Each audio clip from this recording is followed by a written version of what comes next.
Good afternoon, everybody. Thank you very much for coming to listen to our Faculty Senate panel discussion of the proposed new salary policy. My name is Kate O'Neill. I'm chair this year of the Faculty Senate, and I'm not going to be up here very long. My job is just to introduce our moderator and our panelists and to tell you a little bit about our hoped-for protocol for this afternoon's event. Our moderator is Patrick Doble from the school, the Evans School of Public Affairs. Then we have, and if you want to raise your hand or do something, we have Professor Norm Beauchamp, who is chair of radiology from the School of Medicine and also is my distinguished and beloved vice chair of the Faculty Senate. So he's here awkwardly wearing two hats, and you'll have to forgive him for that, or allow him some leeway to negotiate his multiple roles up here. Susan Astley is professor of epidemiology in the School of Public Health. Paul Hopkins is chair of chemistry from Arts and Sciences. Next to him is Dan Jacoby, who is professor of policy science and economics in the Interdisciplinary Arts and Sciences program at UW-Bothell. And last but not least is Ed Rice, who is associate professor of finance at the School of Business. And I thank all of our panelists for being willing to sit up here and explain their views and debate and discuss, and hopefully we'll have a really good and educational discussion this afternoon. We also have in the front row, we have distinguished guests who have various forms of particular expertise or perhaps just very strong views. We have Hank Levy, engineering, Bob Stacy, arts and sciences. We have Joe Janes. Joe, you want to put your hand up? Joe is chair this year of the Faculty Council on Faculty Affairs, which has the responsibility of drafting the legislation for the proposed policy. A huge job. We all owe Joe a debt of gratitude. We have Jack Lee, who's chair this year of the Senate Committee on Planning and Budgeting and former chair of the Senate, and who has been instrumental with Bob Stacy on the task force that first drafted the proposal idea. We have Cheryl Cameron, who from academic HR, who can perhaps help us with various technical aspects. We have our beloved Provost Anamari Kause, who can help us on all matters technical and financial. And sitting for some reason in behind is Ruth Mann, who is the business director for the School of Medicine, who can answer technical questions about how the proposal would operate in medicine. And with that, I think, I need to talk about the protocol. Excuse me. We've decided to divide this afternoon in approximately two halves.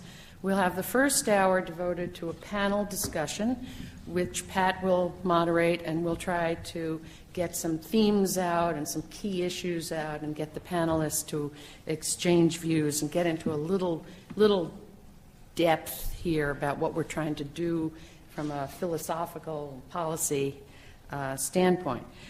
Then we'll have a short break.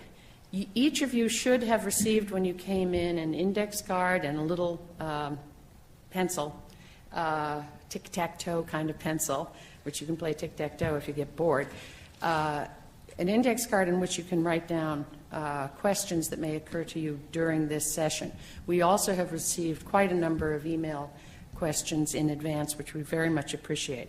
The second hour will be devoted largely to answering those kinds of questions, and in that second hour we hope to draw not only on the expertise of the panelists, but on our distinguished guests up here.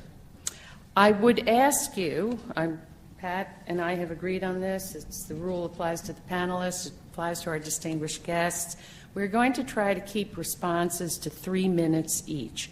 The reason for that is that we want as broad a conversation and get through as much of the topics here as possible and not get stuck in any one place, which can happen when one person gets the floor for too long. I'm going to be over there trying to keep time, so if you're, I'm going to play the bad cop. And with that, I think I am going to pass the podium on to Professor Doble. Thank you.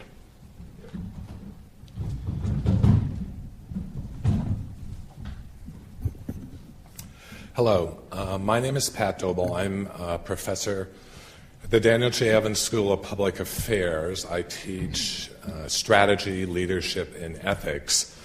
And when I agreed to do this 6 weeks ago, it seemed like a good idea at the time.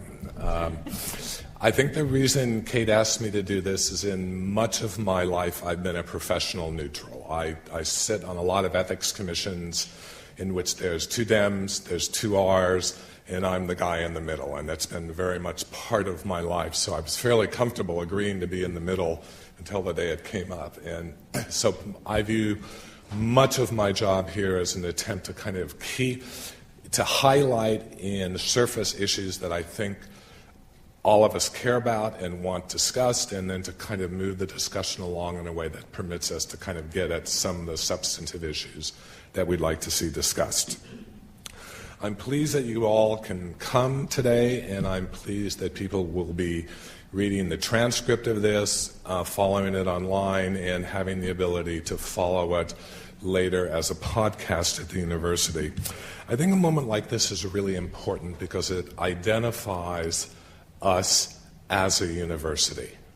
It identifies us as an institution where the faculty gather together and deliberate serious issues that impact our future. This is about our identity. This is about our deepest allocation of resources. This is about our mission. And it is also about deliberation. It is about faculty governance. It is about an attempt to look at and seriously come up with legislation and then cast votes on whether this legislation will be the legislation to guide us. I think the other side of this means we will have differences. This is a complex, immense endeavor. It has lots of ramifications, some of which we don't even know yet. Like all endeavors, it will generate unanticipated consequences, different from what we think we're going to get, and that'll be part of the challenge. But the point is, we will have our differences, and this is the moment to express them and carry them out. The whole process, the last 2.5 years, has given us a chance, and this is why we're faculty. This is why we're here, to explore ideas, to engage each other, and to engage each other with respect, and to engage each other and listen, and possibly even learn from it. So welcome all. I'm hoping we have a chance to do some learning today from our different positions. I want to point out and emphasize what Kate did is that the individuals who are here have been asked to come and really sit as representatives of their institutions. So a lot of the positions will be, and this is why one of us is in such a complicated position at the moment, because he's potentially two institutions, because a lot of us have that, but to represent and think through these positions from an institutional point of view, because that's ultimately where they will be carried out and have their most impact. What I'm going to do is I'm going to move around in front and begin the kind of questions. I'm going to begin the first set of questions really to the panel, asking about the ideas and the vision and the aspirations that led to the creation of this set of proposals, and then I'm going to ask about the set of concerns that might have emerged as that, and I'm then going to break that out into each of our mission components. How do you see this grow, either influencing or impacting research and exploration, teaching, and service? So that's where we'll start. Let me kind of move myself around. And hopefully I won't fall off.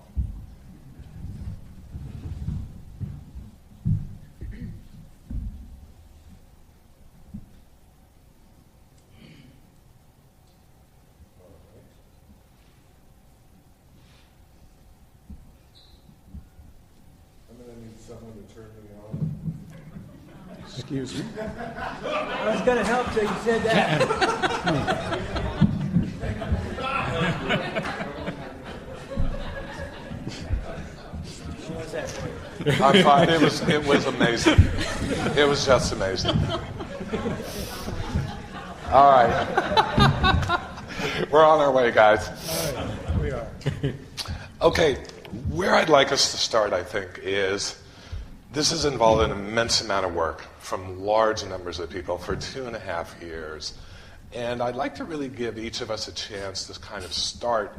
I know Kate wanted to begin with, I think we can just begin with where you see this coming and what aspirations, what goals it's supposed to perform and what concerns it has risen, brought up in your own mind.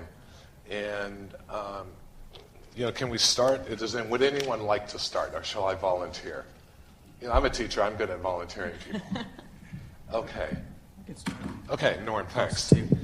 So I want to just first start by acknowledging Jack Lee. Seldom, I think, has anyone demonstrated such a relentless pursuit of an initiative for faculty by a faculty member. And so we owe you a debt of gratitude, Jack. Thank you for that.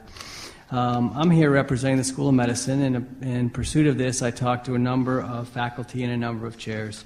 The two things that they were positive about was this is the ability to seek to address compression and also a process of fairness across departments. We are committed to fairness in the School of Medicine. This policy also was felt to be something that would further reinforce that, in the sense that fairness is one of the biggest drivers of performance and people being committed to an organization. There were concerns about this policy expressed by a number of the faculty. The concern was fundamentally the ability to fund this in the absence of new money was the concern. If implemented in the absence of new money, other key aspects of the mission might well be compromised. Things that could be compromised include creating startup packages to recruit the best and brightest, retain the best and brightest, and then maintain the staff needed to help the faculty succeed in having an impact. More succinctly, if there was adequate funding, enthusiasm was greatly increased. In the absence of this, there was some concern that this could distract and detract from the mission. I will say that I modeled this from my department. We have 134 faculty in radiology, and if you compare implementing this policy with an annualized 4% salary increase, which is in theory what we should try to be doing now, with the model proposed today, it costs about the same, as long as you maintain the cap at $165,000. So it can be done. In either policy, we need more money, fundamentally. Okay, thanks. Shall we just go on down then? Yeah. Susan, thanks. Okay. Susan Astley, and I'm representing the School of Public Health, and by virtue of saying that, for those of you that know the School of Public Health, I'm a WOT professor without tenure, as in my experience, and I've been here for 35 years, is funding my own salary through research grant writing. And again, that's a very unique experience from, let's say, a tenured professor on upper campus. And I think that's what we will experience in the discussion this afternoon, is how amazingly different all of our experiences are and how difficult it might be to construct a salary policy that can meet all of those needs. I've also served as the chair of the Faculty Senate back in 2011. In part, it's my fault we're even here. This committee was actually, this task force was established during my term. I've also had the benefit of, kind of a unique benefit, of having access to a university data set that the Provost's office provided to me back in 2012, and it was the salary data on all university professors from 2000 to 2012, including years in rank, all that kind of important information. So I've also had the ability to do my own personal analyses on these data sets to get a sense of the level of compression, how it differs from department to department, the impact on salary, male versus female, that sort of thing. So I have quite a breadth of information to share with you today. Thanks. I'm Paul Hopkins. Like Susan, I've been here a long time. I started as assistant prof in 1982. For the last 20 years, I've been chair of the Department of Chemistry. And I guess my interest in this has been because I've tried to help my colleagues in chemistry, as the chair of that department, manage their salaries across quite a period of time. And I want to say that actually I don't want to say I'm here representing somehow chemistry or arts and sciences I feel like I have enough knowledge of the university that I'd like to be saying I'm representing the faculty more broadly. I clearly have a greater knowledge base of the College of Arts and Sciences and the Department of Chemistry. I think our current system has an extremely serious flaw that is pretty easy to see once you've thought about it for a while, and that is it conflates or commingles annual inflationary raises and career advancing raises. And those of you that know salary systems of other kinds, such as the K through 12 system in our state, know that it's very, very common to uncouple an annual raise cycle from some sort of step system, hopefully in our system, a merit-based step system, that is basically the less public way that people, as their career advances, that they move through the salary system. And I think it is just a mathematical reality that we are very, very unlikely to have annual allocations ever that could possibly be enough to advance somebody both for inflation, at least at the rate it's been happening in the academy, which has been about 4% per year, and then the additional 2% that's needed in order to double somebody's salary approximately on average throughout a career. I think this new system remedies this by expanding the very, very successful promotion system that was introduced, the promotion raises that were now introduced about 15 years ago. I hope we can stay focused today on that key difference, because I think despite how monumental this all feels, much of what's proposed it has analogy in the current system. The real difference is the availability of these tier raises. I think this system would enhance the power of the faculty, because the tier advancements would be just like promotion raises put forward by the faculty of departments. I think that incrementally strengthens the shared governance of our institution. I think it's not a secret that I am a partisan. Pat's neutral. I'm a partisan. I've been thinking about this for a long time, and I'm strongly in support of this initiative. Thank you. So I'm Dan Jacoby. I'm both Vice President of AAUP and also a member of the University of Washington Bothell campus.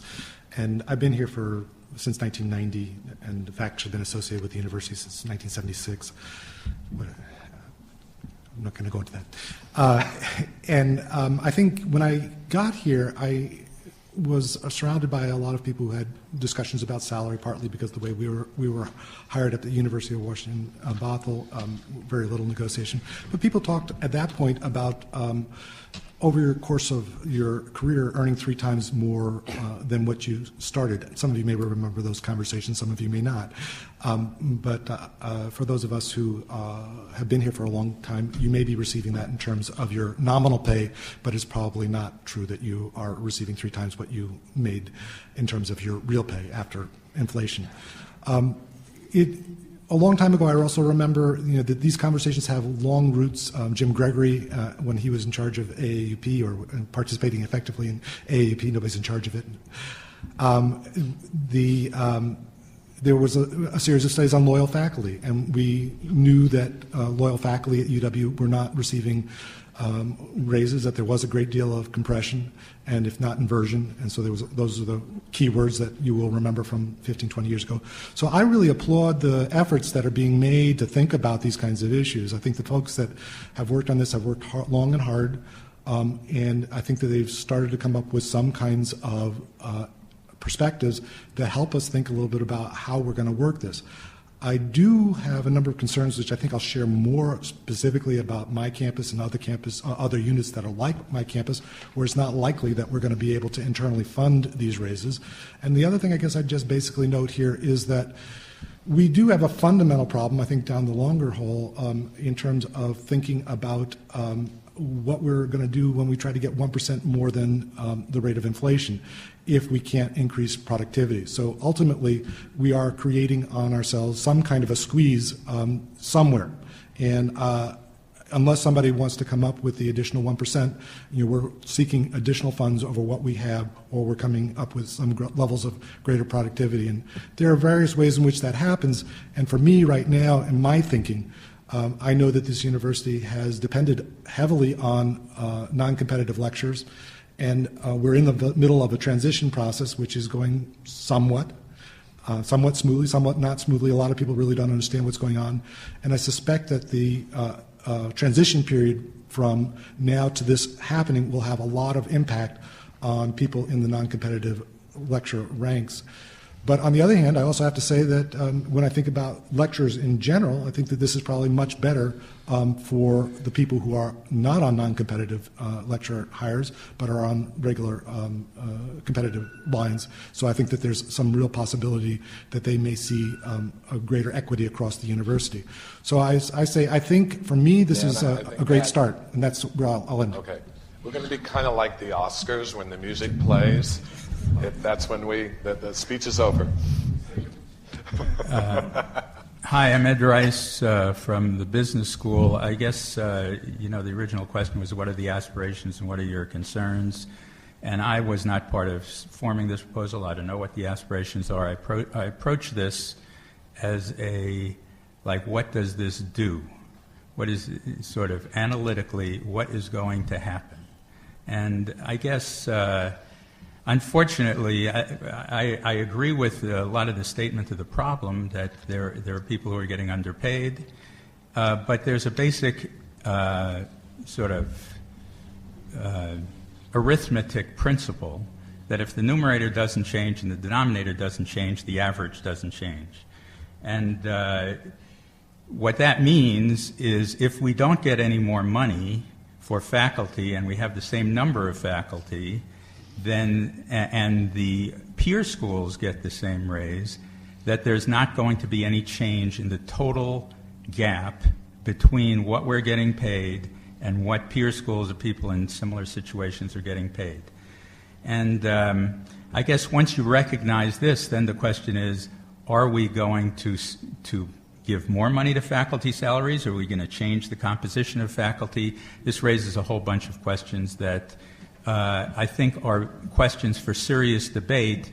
And furthermore, I think the appropriate place to raise these questions is at the unit level where people know more about what is going on in their unit and what the appropriate trade-off is between toilet paper and faculty salaries.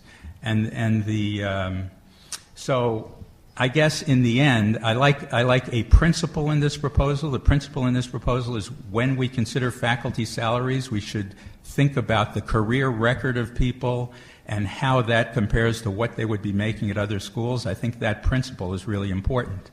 But I think the implementation of this proposal, basing it on a one-size-fits-all increase for everybody, not coming up with any new money unless you do some other things that could be even worse, I have mostly concerns.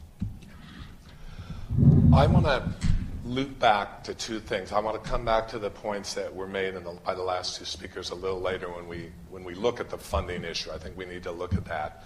But I want to break out and ask straightforward, what do you think would be the impact on two dimensions of our mission in faculty? And the first would be, how is this going to affect our teaching?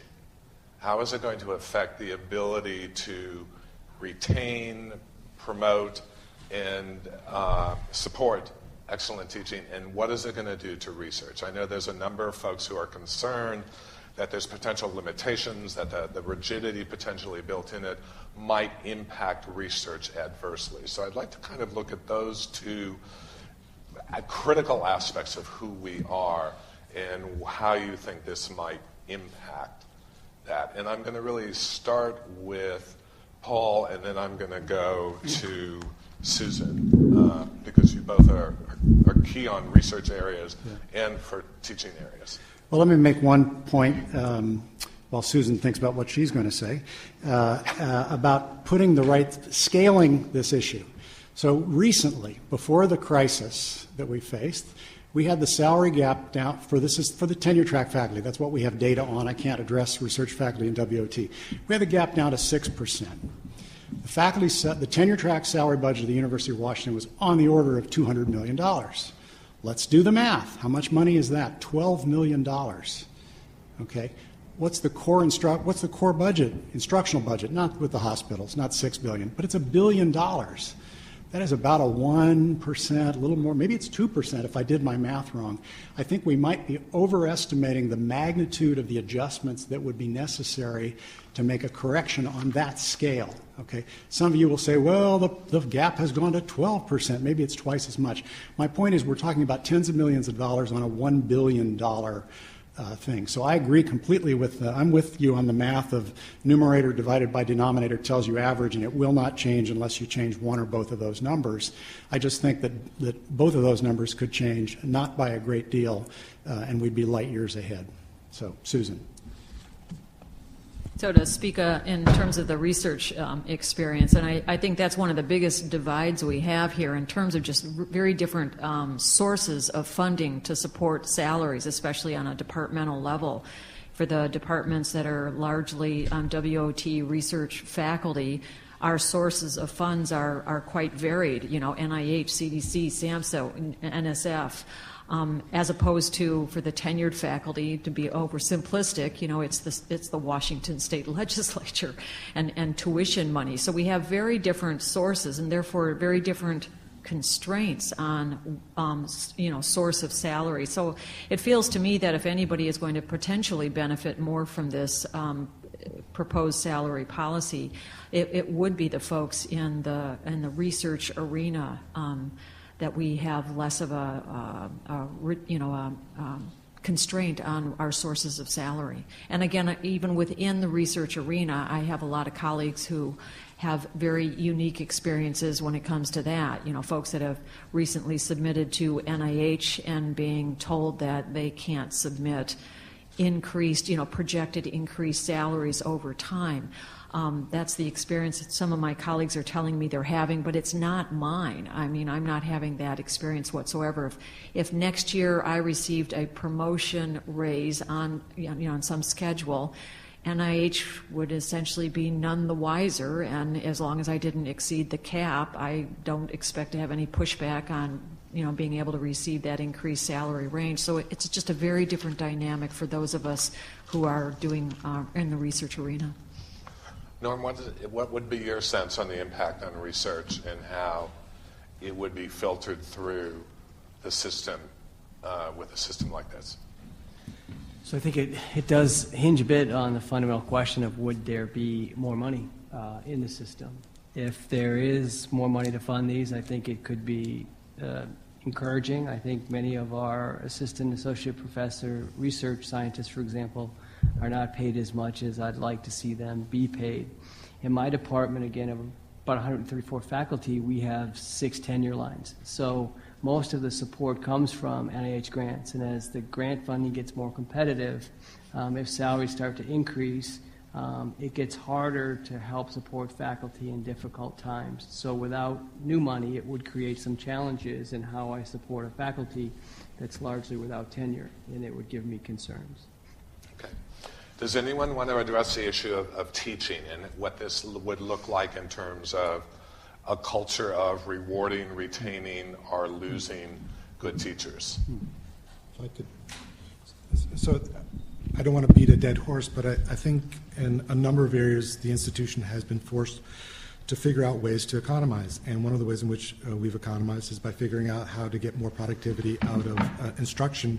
And typically we've turned to lectures. On some campuses, lecturers teach 7, 8 courses, and they may have average course loads of 45, so that they might be teaching quite a number of folks without graders or anything along those lines. And the consequence is that it really changes the nature of instruction when you're teaching that many students.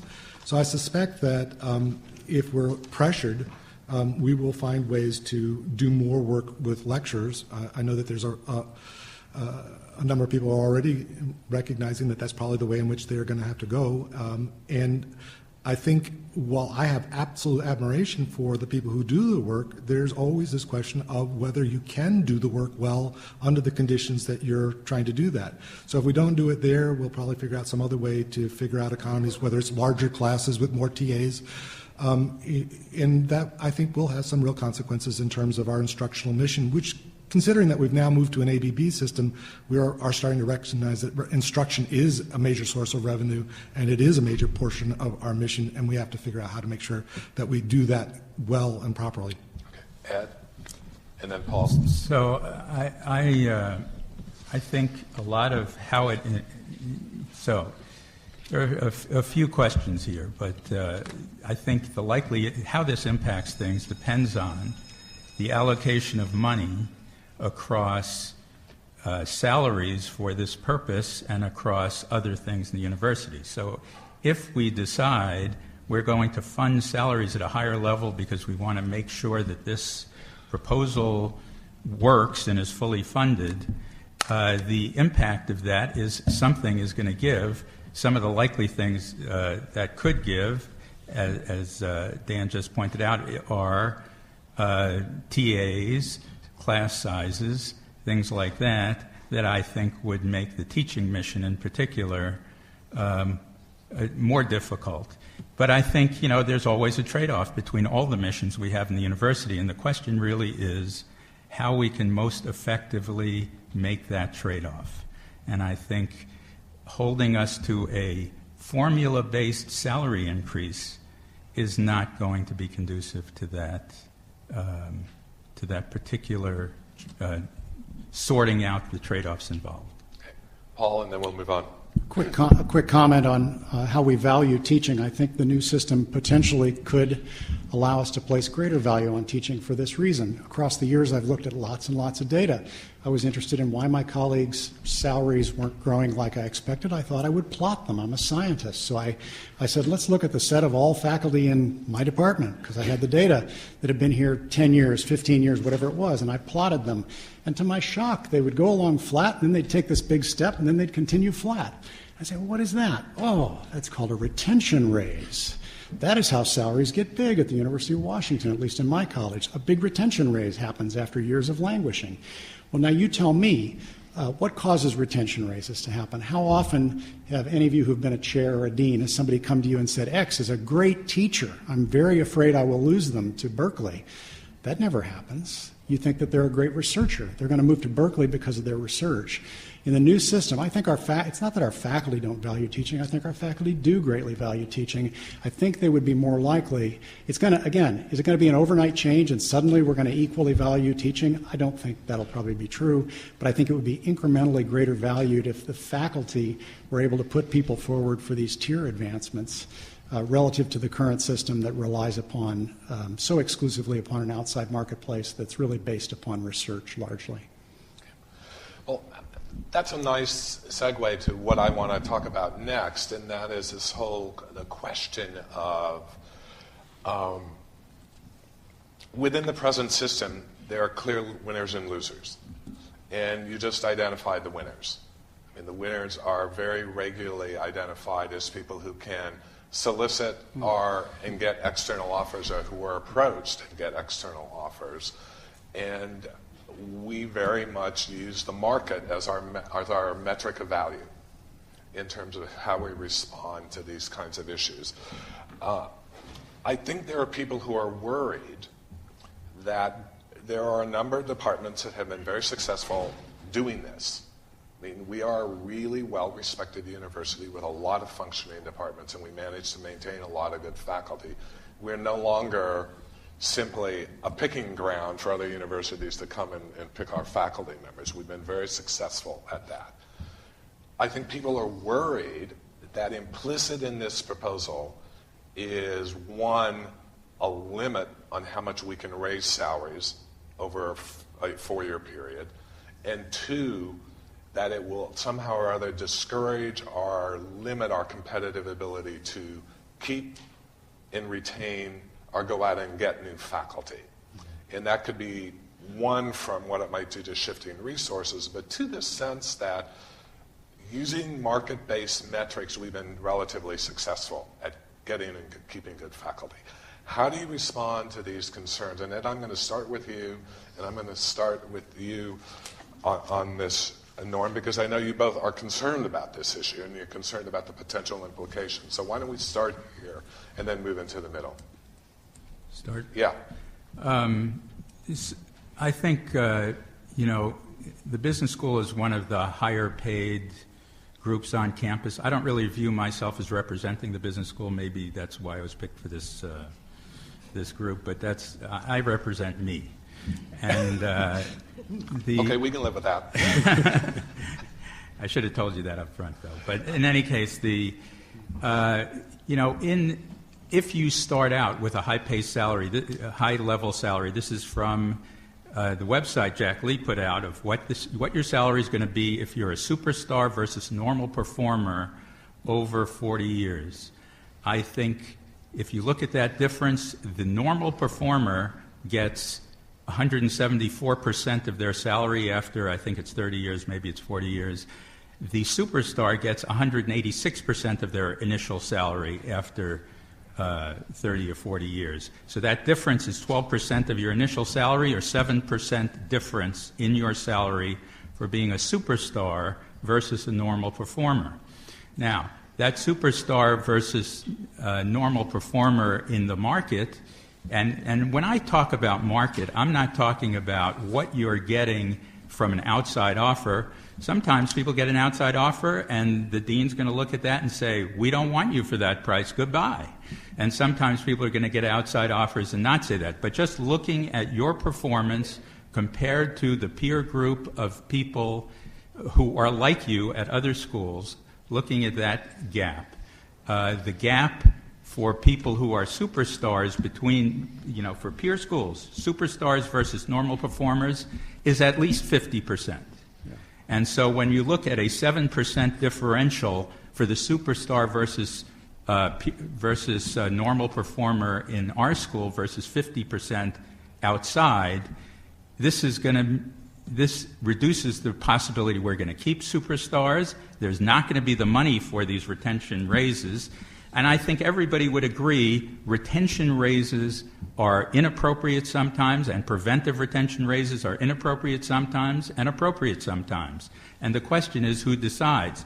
I think if there's a problem with these retention raises and preventive retention raises now, it's the lack of transparency in these raises and the lack of faculty input in these raises. So what I would say is, we should have a system where we encourage people to be as close to market as possible, both market meaning what your peers are getting in other schools, whether you have an offer or not, and that's both for superstars and normal faculty. But this system creates a strong gap that will make it nearly impossible for us to keep the superstars. I think the people also who should be making this decision are people in the units, the deans, et cetera. I don't think our deans are insensitive to faculty salaries. They care about the faculty salaries as well. They care about teaching as well. I think these are the people to make the decisions in consultation with the faculty. Thanks. Norm? So in reflecting some of the opinions of some of the faculty departments I spoke with, some felt that the ability to do retentions were absolutely critical, and they couldn't succeed without it. And they felt that this salary policy could, in fact, make that challenging. I'll share that my personal perspective is I would like to live in a world where retentions are the rare exception, that we have a salary policy that keeps people on track and it's equitable. I have found that retentions often don't select for the best faculty because I have equally good faculty, some seeking retentions, others not. So I don't mind group retention. I think that that's right, but I think in the absence of that you can run into inequity, and there's some good studies showing that there's issues with diversity when such retentions are put in place, where there's some studies show that, again, the white male is much more likely to pursue competitive offers and maybe be more successful at getting them than people of color. Could I push a little on that? So what do you think? I mean, clearly some of the logic behind this proposal is to make retention not the first option and not even the second option. Do you sense, when you read this proposal, assuming for a moment there's the money, that this proposal might accomplish that it might make retention a less necessary strategy for chairs and deans to use? Yeah, I absolutely believe that to be true. I've been able to largely manage my department by creating an environment where people feel like they work together to make a difference, and working with the school to make sure salaries were as competitive as we could afford. And that's been an effective strategy for 12 years. I think that this policy implemented with adequate funding to support it would enable us to largely reduce retentions. Okay. And we're going to have to come back to that with adequate funding. That's going to be a critical issue, and that'll be our last. Yes, Paul, and then Susan. I want to come back to Ed's points because I think actually he'll be surprised that this is a place where actually we're largely in agreement. I think that even with the new system, my field like yours, STARS is going to need to make about 50% more. I think that's absolutely true. And I'm going to guess that people in the audience won't be surprised to learn that the faculty members involved in putting the proposal together actually had different opinions about certain things. And I think Jack may now regret the calculation that showed such a small difference.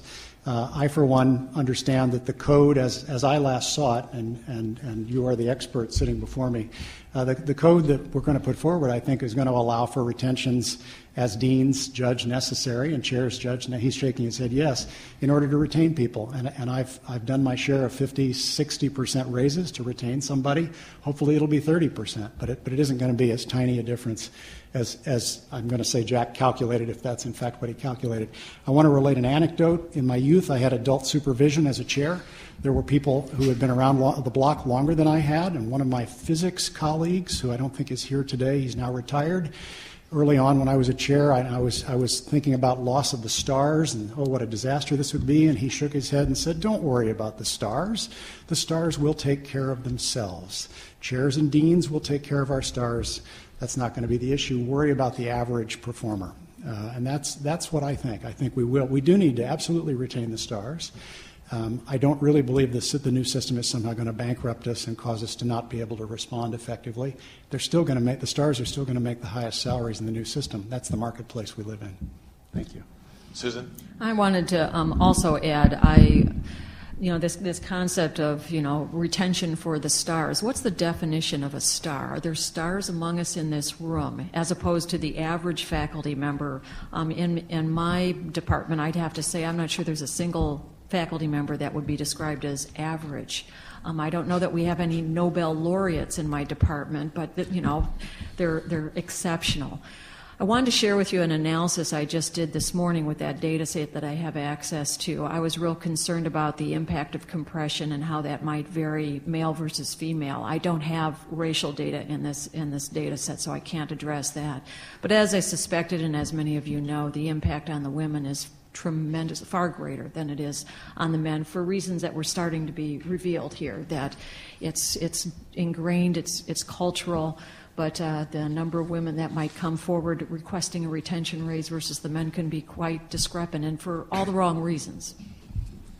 I want to continue a little bit on this about what this proposal could potentially do to our ability to retain our recruit. One of the issues that has been brought up is that there is built in the proposal a limit, that there's a built-in limitation on how much faculty salaries can go up, and that limitation, one, I'd like Paul or someone to explain it, because it's in there and you have to read it 3 or 4 times to kind of get a sense of what the limit actually looks like.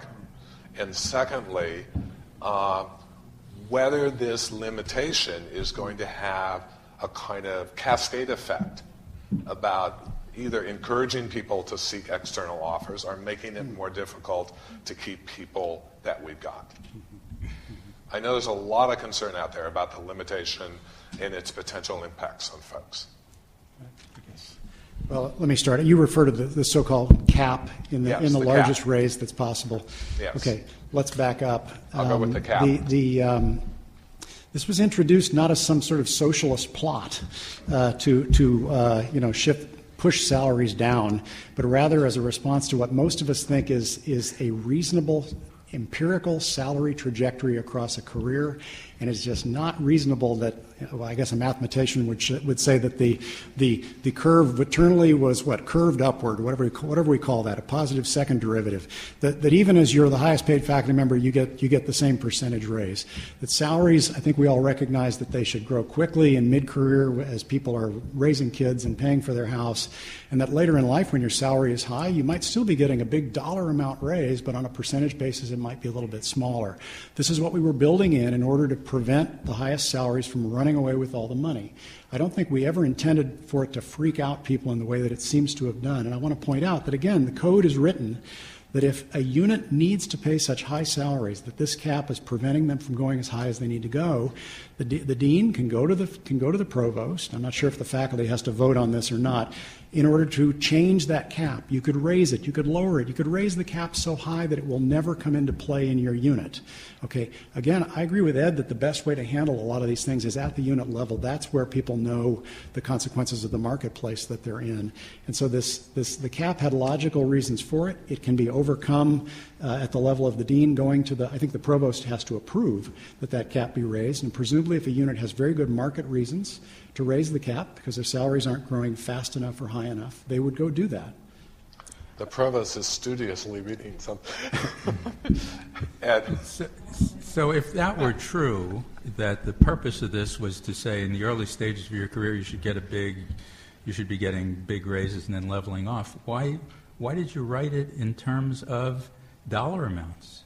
I mean, it just doesn't make sense to write it in terms of dollar amounts. It makes sense to write it in terms of percentage raises at different stages in your career. And so I mean, this is when you try to make a formula that solves all the issues, you get rid of all the diversity that we find ourselves in all across campus in all kinds of different ways, and we have this thing we're trying to cram into the formula.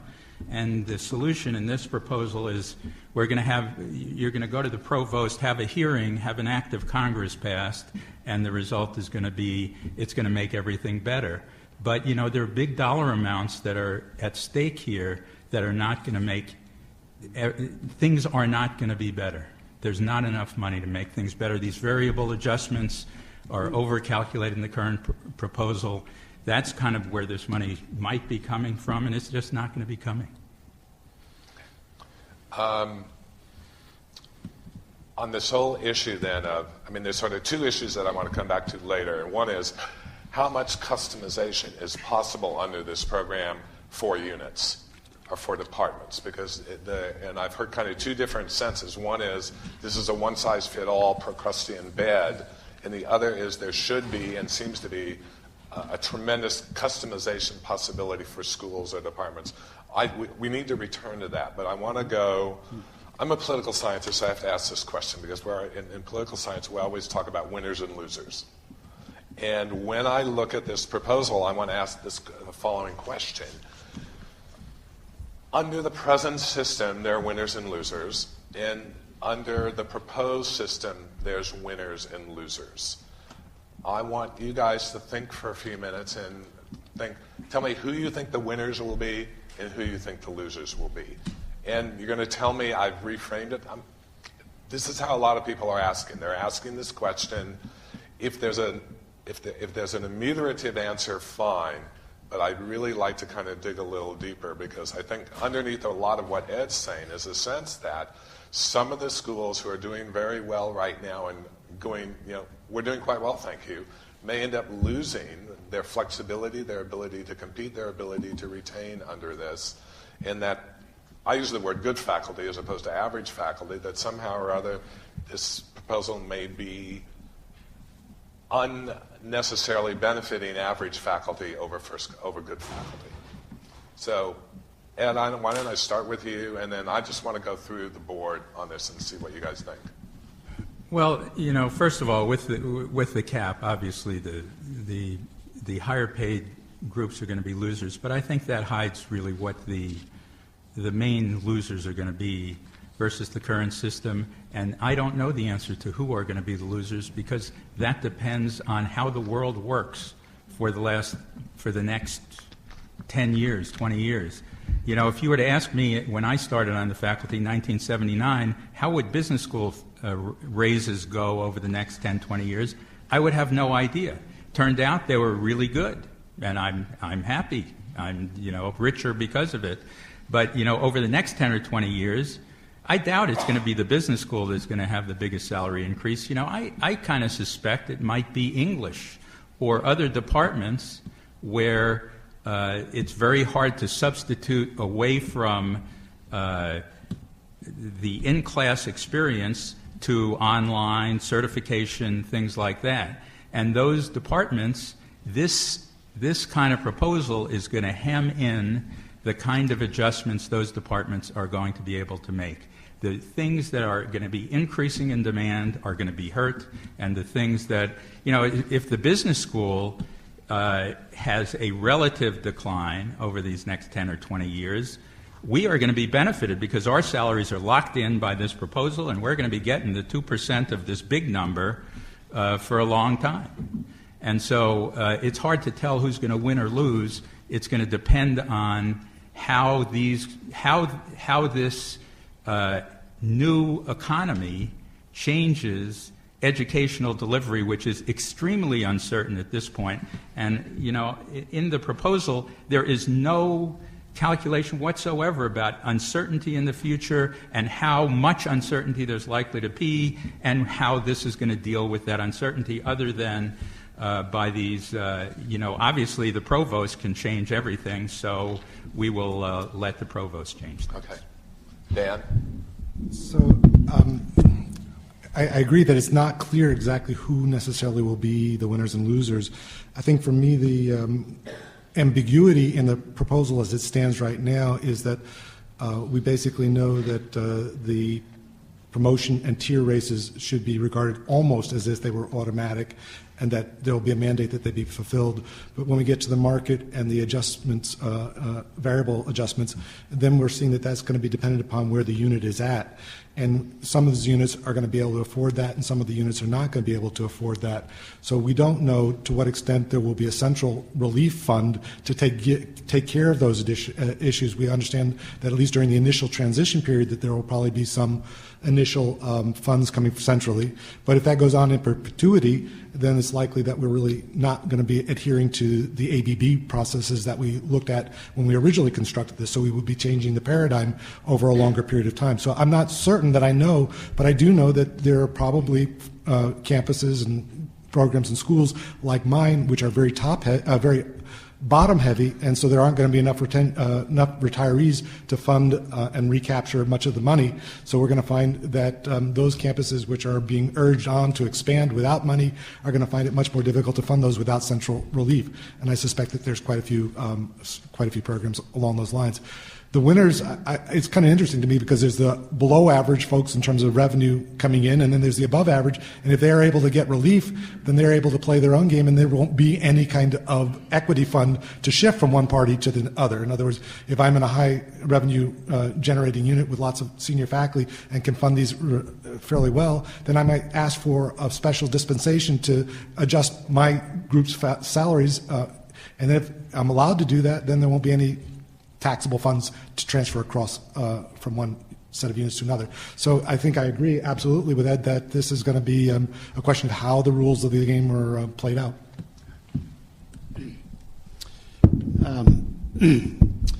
Yeah, I'm not at all happy with Pat's framing of the issue. I'm going to decline to name a loser. Who's the winner? The winner is anybody who relies upon what the faculty of the University of Washington do or does, whichever the correct verb is. In other words, this system is supposed to be a fairer, more equitable, and I'm going to argue it's a more flexible system. It is not less flexible, it's a more flexible system than the one we have. It's supposed to yield a better and more productive faculty. Does it sound too corny to say the people of the state of Washington are the winners? Okay, I genuinely believe this. I want to go to this issue of whether this is more or less flexible. Read our current code.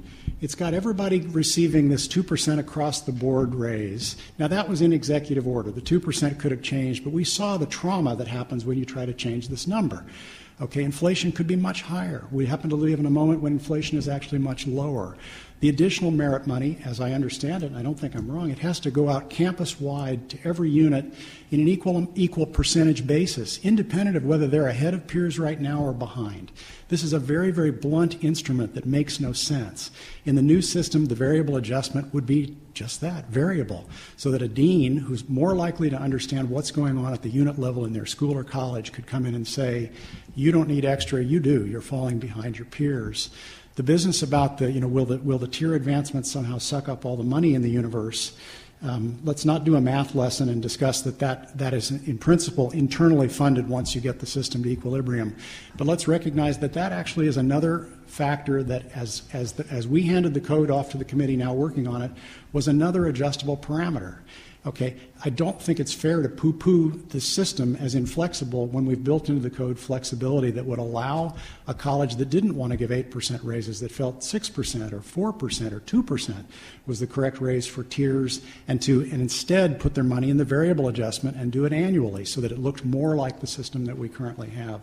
So I don't buy this notion that we've set up something that is less flexible. I think it's actually much more flexible than the current system. I'll shut up.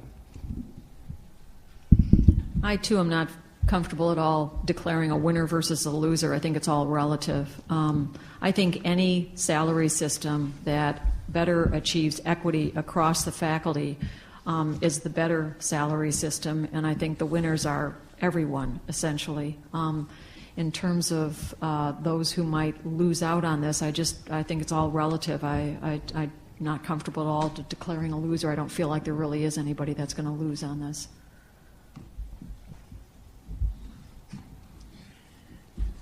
So winners and losers, I'll take a shot at the loser side and the winners. I think just straight line, we modeled it at our department. The faculty that are higher salaries, that's often our practicing clinicians, the issue of compression isn't addressed by this if the cap is kept in place. For lower faculties, and that's many of our basic scientists, the issue of compression is nicely addressed. So if the primary goal is compression, I think that there can be a sense of loss for faculty that come in at a higher salary and they're not able to maintain year over year.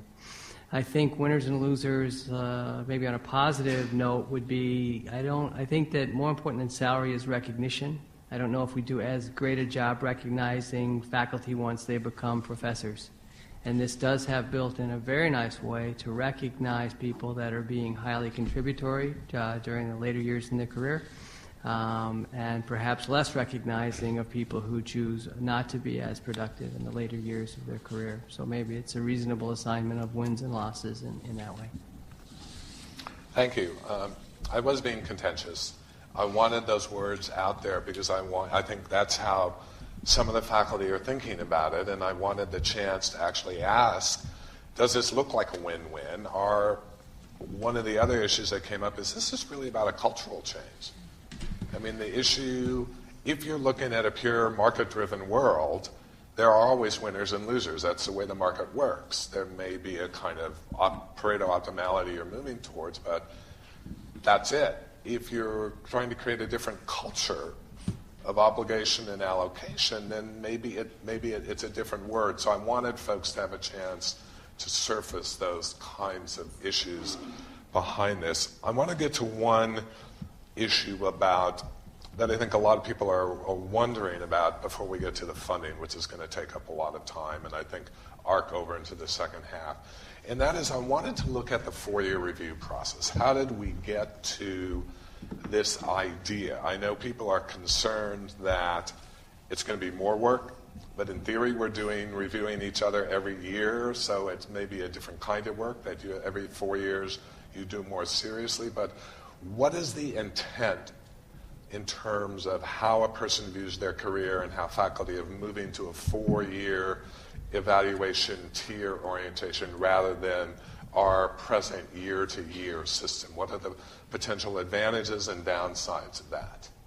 And I'm going to actually start with department chair. So I think there's We've got 2 up here, so we'll move to the department chairs. I think there's some benefits of perhaps making it longer than a year, whether that's 3 years, 4 years, I'm not sure. Often, some of the big things we work on, it's hard for those to manifest within a year. So I think that there is some strength in lengthening that period of reward for people. Just leave it at that. Do you think is it going to change the workload of faculty by making it a more intense every 3 or 4 year deliberation, or is it going to, every year we're evaluating everybody? Well, I think it has the potential to make it more real because it can fall into an expectation if it's year over year. If it is something that's spaced out in time, people can be maybe volitional about what is their work and how they aggregate it as a body of work towards impact. And I think people will maybe have more time to roll up their sleeves and scrutinize what is that work if it's just not a every year, everybody. So I don't think it needs to be more effort if we do it correctly. And so I think it could be done without a larger administrative burden. The challenge would only be that if people wait 4 years and we're not able to fund it on those increments, the feeling of loss might be greater than if you forego. That makes perfect sense. Okay. Susan, did you want to add? I again, mostly agreeing with what Norm has shared. I think the every 4-year review, I mean, it's very different when you're an assistant professor. I think annual reviews are obviously very important. Critical. But as a full professor, it feels like right now, for the most part, I don't really feel like I'm being reviewed. Even if I'm supposed to be, it doesn't really feel serious, and there's really no upside to it, so it feels like a bit of a waste of time. But if there really was a tier advance and a serious 4-year review, I think a lot of, especially full professors, would be very engaged in that process. Paul? I think there's we heard from folks there was a lot of passion, at least in some units in the College of Arts and Sciences, that the annual reviews were not taken very seriously, and I think it kind of denigrates the faculty work that you're supposed to be reviewed so frequently that you're in truth almost never reviewed, other than for a promotion, and there are 2 of those in a career. And so so you say, well, probably makes sense given the time it takes to do something in the academy, and I mean something in capital letters, something big. It's more than a year. How long should it be? Once a decade? Well, that seems a little long, doesn't it? So we could have just made this up, but I'm going to go ahead and say what no one else has said yet here. We didn't fully make this system up. We've got neighbors to the south called the University of California system that has a salary system, and it's very similar to what we're proposing. And we asked them what's working well and what's working poorly in your system, and we learned a number of things. One of the things we learned was 3 years, which is the cycle that they're on, was too frequent, that they felt that this was too often. There is some work associated with doing the reviews.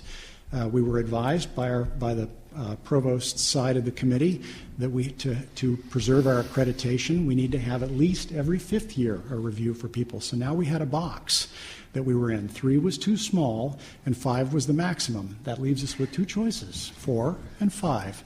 We chose 4. Okay, I personally think it's a very reasonable cycle time. It's short enough, it's short enough that it's not forever since you were last reviewed, but long enough that I think you should expect something to have happened in a person's career in the course of 4 years in some component of their portfolio. I think I'll stop there. Okay. Dan, did you have something to say? Yeah, so this is one of the areas that I think I like the most about the proposal, because it really could change the way we do business, but it really requires a fairly substantial change, I think, in academic culture in terms of how we think about the review process, in part because what we're looking for is a serious review at 4 years on average, but not too serious a review. And so most of us in academia have a little difficulty with this moderation issue. So the question for us is, how are we going to distinguish and signal to people appropriately that you want to come up a year early, but what you're doing there is that you've done stuff that we would expect is greater than what we would expect over 4 years, but over 4 years we're expecting a normal set of relationships that you carry out you execute your duties responsibly over those 4 years. So not getting too nitty-picky, but making sure that you are carrying out those 4 years, and then saying, where is it that a person actually has done above that, particularly when we're in an apples and oranges world with research, teaching, and service. We may have some difficulty adjusting to that kind of a culture in that process. But I think over the longer haul, once we have adjusted to that culture, I think this is great. I know that a lot of us have found that the kinds of reviews that you may do, I mean, my unit has around 60 people, and about 5 people try to do most of those reviews, and that's just crazy. They try to do a conscientious job, but it's just almost impossible to do the kind of work that you would like them to do. Okay. Ed, we're about to shift frames to the financing. Do you want to add any comments to the last discussion? Not particularly. Okay.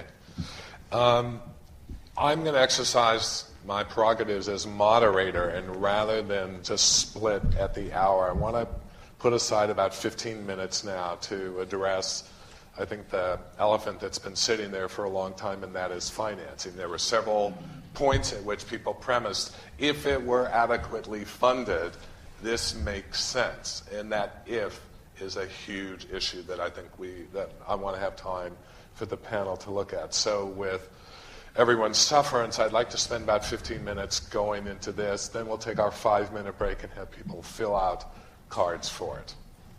People comfortable with that? All right. I don't even know where to start. So I guess the models we've seen predict something resembling a long-term steady state, that we should be able, over the long run, to finance this existing structure as it's modeled. And again, I think Ed's point is reality is complicated. Things change. The model itself may have uncertainties built into it that we will have to address. But once in place, there should be this kind of natural loop in financing from retirements into what we've got.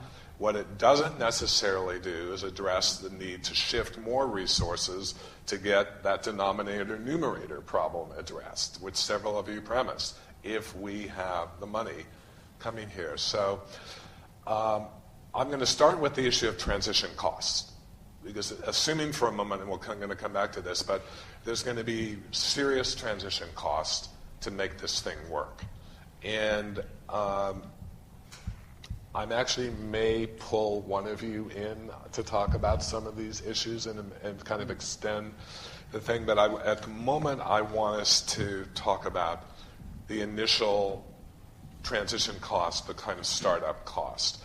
And Paul, I'd like for you to start talking about that. And I'm going to pull one of our honored guests in for a minute to talk about that in it also.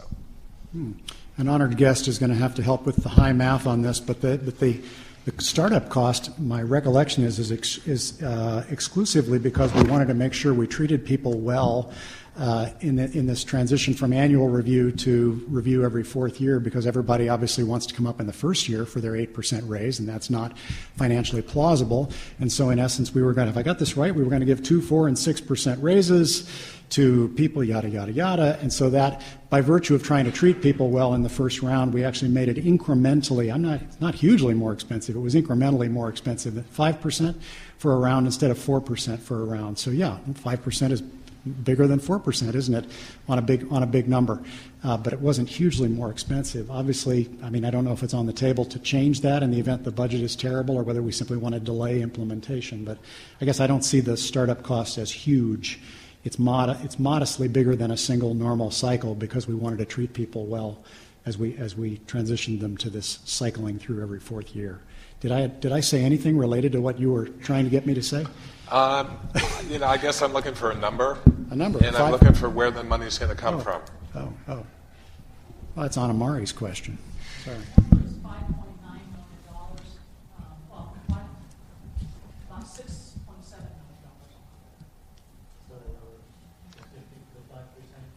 No, that would be for what you need to start it now. Excuse me, can everyone hear? Amari, can you use the mic, please? It's a little over $6.5 million is our model. Now, I want people to understand that that's a big number. It's only, and I want to say only, about $1 million more than it would be to give a 4%, an average 4% raise. But people do understand that first year there will not be an average 4% raise, in order to do this. So, and right now I don't see the next 2 years that degree of money. But like I say, it's not that much more. I mean, $1 million is not small, but it's not a huge amount more, you're absolutely right, than an average 4% raise. But again, it means that people will not get an average 4% raise. Only those people who get tier increases. Mm-hmm. Right. And this is built over a 4-year period. Yeah, John. Again, we're going to need to use the mic. Can we actually disconnect it and bring it down to folks? Yeah, I have a handheld. All right, let's use a handheld then. So just a slight correction to what Anna-Marie said. Sorry. There actually won't be tier increases during the transition year. The transition year, there will only be these transition raises, which will be 2%, 4%, 6%, or 8%, depending on when you're next up for mandatory review. And so everybody, all continuing faculty, would get one of those 4 raises. That averages out to the same cost as if we were giving an average 5% raise to everybody. But during that 1 year, that's the only thing we would do is those. And this is based on the assignment of where you fit on the 4 years. That's right. And that's just automatic and it based. moves into the loop. Right. That's automatic based on when you were last hired or promoted. All right. And it takes $6.7 million at least on this. The best way I think to think of it is as Jack said, think of it as it takes the amount of money it would take to give a 5% raise. Yeah. But I say, Right. I'm sitting here saying, when's the last time we gave an average 5% raise? And what do we think the next 2 years are going to be like? And so, I just being honest, I think we're going to be talking about if this goes through, the late implementation. Okay. Does anyone else want to comment on the at least initial costs? I wanted to have this up. I wanted to have this clear about where we were, what it would involve, and the potential political issues surrounding delayed implementation if we can't muster that level of resources for it. It actually might take 2 years to write the legislation and the implementation. All right, that's already done. That's taken care of. Okay. We're almost there. Okay, anyone from the panel want to add to this? Well, I do want to make a comment. So the whole conversation about numbers across time like this, reminds me of the fear you feel when you're very young and you're told how many dollars you're supposed to save for retirement. It's clearly impossible. And we come back to this apocryphal thing Einstein is said to have said, that the greatest miracle is compound interest. And so it's really easy to get yourself paralyzed into believing all of this is entirely undoable. When then you come back to the fact that a few tenths of a percent in the annual raise cycle across 30 years fully accounts for the kinds of gaps that we have present right now. In bad times, we will tune back a few tenths of a percent as necessary and not bankrupt ourselves. And the hope is that in the new system, we will tune up a few tenths of a percent or even more in order to get money into the system. So I think there's great risk as you... maybe I should just say, I don't think that the reason... Anna-Marie, you're going to have to use the mic. Yeah, I don't think the reason... I've talked to classes bigger than this without a mic. I don't think the reason for people to vote for or against this is whether the implementation is going to happen tomorrow or the day after. If you think it's the right thing to do, you vote for implementation when it's possible. The reason why I brought up the delayed implementation is I think that there are some people that are really thinking about what does this mean for me and what does it mean for me over the next 5 or 6 years, or, because we have a large cohort of faculty that's about when they're going to be here. I think that, again, if you like this, what you're doing is building, because even the compression, that is not going to be dealt with over the next 5 or 6 years. What it's going to do is prevent compression from happening in the future. This is very much the case of, the shade, you're building the shade of a tree that someone else will sit under, and that's our junior colleagues. So I just want folks to have an awareness of that. There are pluses and minuses. If someone wants to know what I think they are, I'm happy to go through that. But I don't think that the reason to feel for this one way or another is the money for implementation. I believe that at some point in our future it will be there, although I don't think it's going to be, quite frankly, in this biennium. Thank you. The reason I was asking you is there were folks who were, despite your professorial powers, asking for a little. Yes, Ed. So I, at the risk of never getting an adjustment increase for the rest of my career, I guess I would disagree with that. And I would disagree with it in the following sense. What this illustrates is how the world works. You can make plans, you can create a system but then the real world intervenes. And this is just the first example of the real world intervening. And that if we had started this system, a year ago, we'd have no salary increases or whatever it looks like for the future. And it's very difficult to get to adjust once you have this formula. And I guess I have to say one more thing about flexibility, which is I agree that the current system is way too inflexible. I'm not sure if this system is more or less flexible than the current system, but I would say the way you start a flexible system is not with a formula that you're going to apply to every single faculty member at their current salary level. That's just not a flexible system. To call that flexible is just not a thing. I want to move to another issue that's come up from a number of different folks, and that is clearly one of the assumptions about this is its ability to self-finance based upon the arc of retirement and then the moving of that money back in, and it becomes a kind of circulatory system. There are kind of two different issues that have come up. The number of schools are relatively small. Retiring is lumpy. And if you're in a big school, those lumps can carry out into a nice little curve, but you're in a small school, those lumps can be catastrophic, and it can make it very difficult to finance this thing on a regular basis. How do we address, there's a second set of schools that I want to talk about a little later about what Bethel and our new schools. How do we address this issue of small schools who have these unpredictable or lumpy retirements, and as a result, for short periods of time, they're not going to be able to finance what they're doing? Paul? Yeah.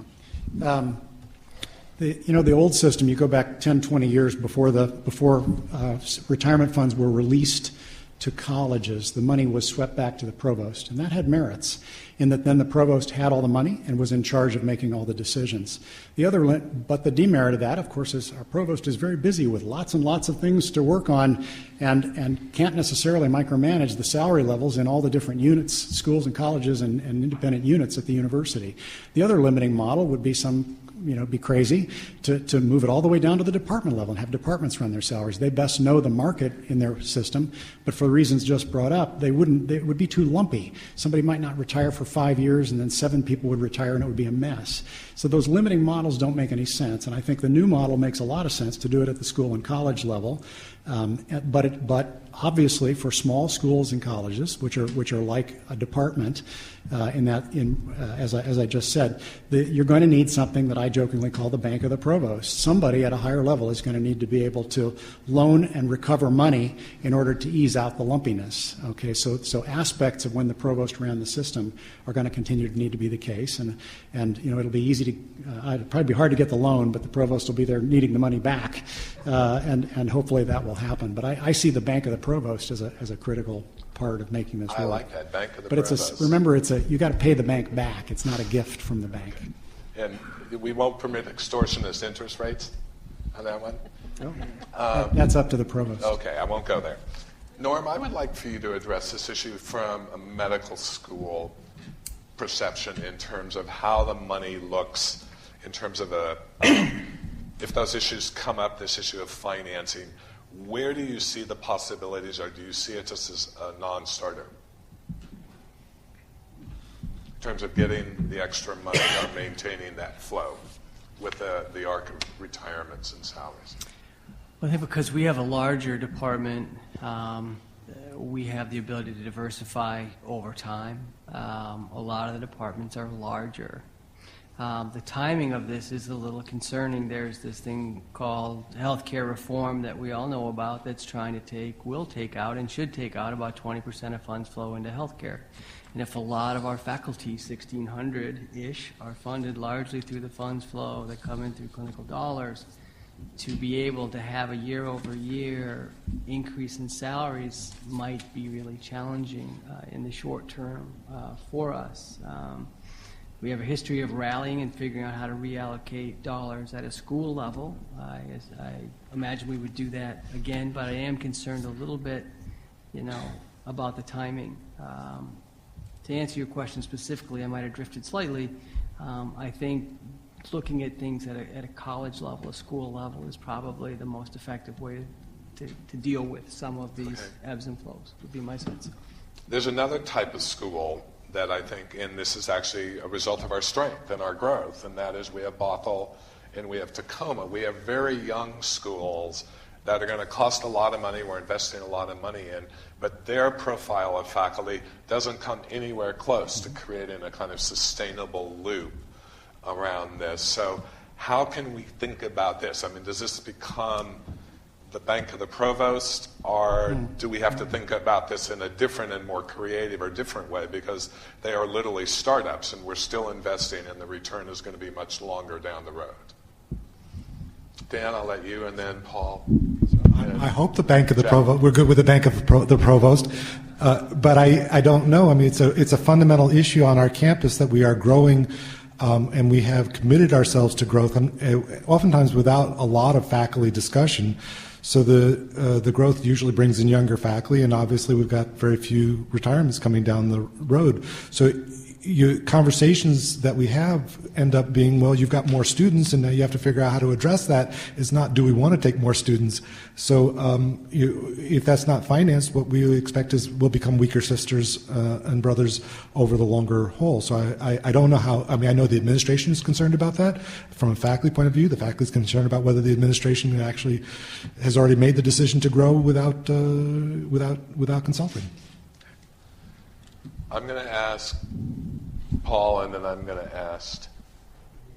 Okay, Paul, if you've got a sense, and then I'm going to ask the Provost to sort of wrap up this conversation around cost with a cost-benefit analysis of where you sit. Then we'll take our break, have people put questions in, reconvene in 5 minutes, and do open questions from the floor. Okay, so what I'm going to say, I hope, is common sense. That if you take a campus that's young, that's got a young faculty right now that's not big enough, and you need to give them raises as they career advance, and you need to expand the faculty, there's nothing steady state about it. It costs more money. If you choose at the end of the day, when you someday have worked this out, 20 years from now, when we've got the thing built out, it'll cost 6% less if we build in a 6% pay gap. Or it'll be whatever it is, 6% more, not 12, but you know what I mean. It'll differ by 6% if we pay them at peer rates or we pay them at lower rates. So I guess this is, again, it's not about will it cost more at the Bothell campus. Yes, Bothell and Tacoma, if you grow out the faculties and those faculties mature, it clearly costs a lot more money. We're going to face that with or without a new salary system. Right. So it's basically, you have to think of it as an investment return model rather than the steady state model. I hope there's a return. There's an obvious investment. Okay. Provost, if I could ask you to kind of, summarize, at least from your perspective, you had said you'd be willing to talk about the costs and benefits, and if you could at least give a little sense of what the Bank of the Provost might look like, or are we talking a pipe dream here? First of all, I want to say it's really nice to have the elephant in the room be finances and to be called provost.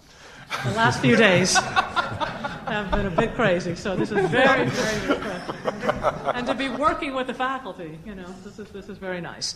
Let me talk about some of the pluses, and then what I see as some of the minuses, and then some of the issues that we should just be aware of. They're not pluses or minuses, but some of the decision points. One thing that inequities happen, and there's no salary system that absolutely makes sure that they don't. Stops them from happening. Berkeley just has a report about how they have inequities in terms of women and gender, and they have this kind of tier system. Right now, though, the only way that we are able to really give a raise to someone that's not whatever to give a raise above the typical amount that we have, is through retention mechanism. I think that probably most of this room think that that's a fairly blunt instrument. And not only is it a blunt instrument, but it gives the wrong message.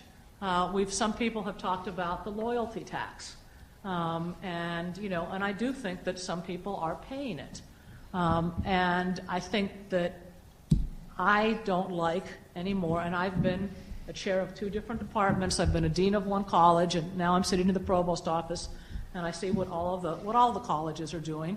And I don't think any of us likes the message that goes out to our faculty that, if you don't like your salary, go out and bring us an offer letter. I think that it creates risks when they shouldn't be there. As someone that at one point was very unhappy with my situation because of a number of different reasons, I almost ended up in the Midwest. Which is one step above Texas A&M, but that's...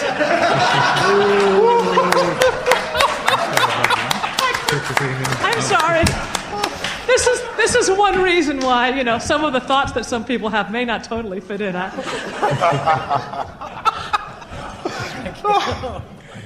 But nonetheless, Are we being recorded? no, I mean seriously, you go out someplace, and all of a sudden, there's that interview behavior, and they love you, and they want you here, and you just went out there because you wanted to do something here, and you end up losing someone that didn't want to go. And so, I really do think that that doing something to fix that is a good thing. Having said that, I do want to say that the degree to which that's the case has varied by dean and colleges. Some even though the faculty code allows for retentions, there has been a broad definition. It's probably broadened more recently.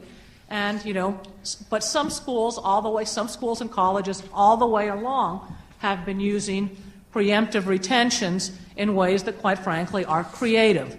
And no, that really are, this is someone that's vulnerable to being lost. When you know that for a variety of reasons, some of them having to do with spouses and kids and where people are in their life, this person isn't going to leave. And I think that some other colleges have, and I should talk about deans in those colleges, have not been willing or whatever to do those. And so that has to do with some of why some people, I think, are happier with what's, with what's been going on in their college or not. But I do think that's a lousy way to have to do it. And, I don't like systems that make us be too creative. And so this has really pointed out that we need a change there.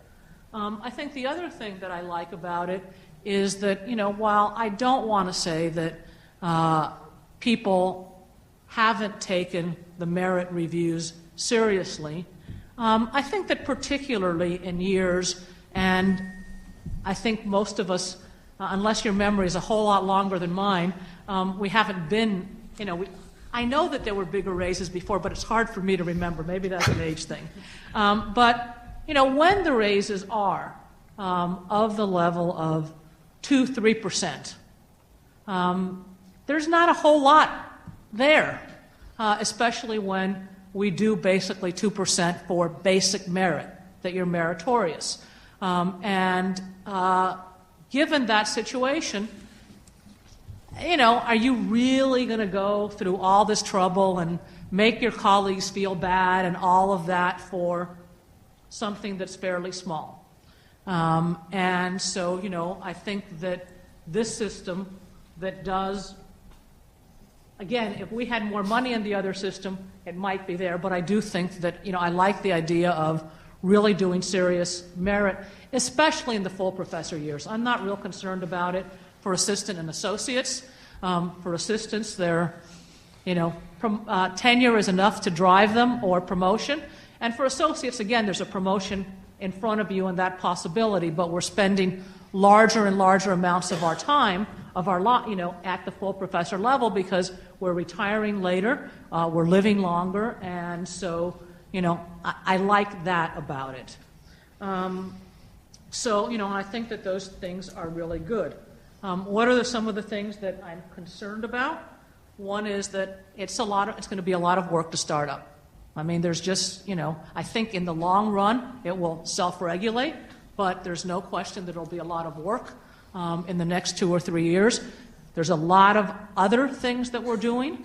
For example, what we're doing in terms of trying to create better pathways for lecturers, for example. And I have to say that I do hear from chairs and deans that all of these things are difficult to manage, and we're adding one more thing that's difficult to manage, so I'm a little afraid of change fatigue.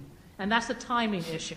not necessarily a long-term disadvantage. I say in the long term, I think things will self-regulate. As I said, another thing that I worry about is that there really isn't any money to implement this that I can see in the next biennium. Just to let you know, I've been talking to, there's been no decision, but my hope is that we can do a 2% raise this year. I'm hoping we can do maybe 3, maybe 4. I think that may be a long shot. Again, this is the least predictable legislative year that I can think of. I don't see it in the books to have 5. So that is an issue. And the other thing is that, I do think that, as you were saying, that real life can sometimes, I think that there's no question that the math here has been good, that all the models have been good, but I do remember when we decided on the 2%, at the time I was chair of American Ethnic Studies, and it was myself and Steve, now I forget his last name, but Ellis. He was chair. What? Ellis. Yes, Ellis, that were asked to go out there and, rah-rah for that by the provost. And, we were sure that 2% would never be a problem because, retirements would get you there. And as you know, we ran into, now this has lots of off-ramps, but, nonetheless, it's got as many off-ramps, as much flexibility as I can imagine, but sometimes, these are hard to anticipate. And so those are the things I worry about. What I think we all need to understand, because I just want people to go in with their eyes really open, is that,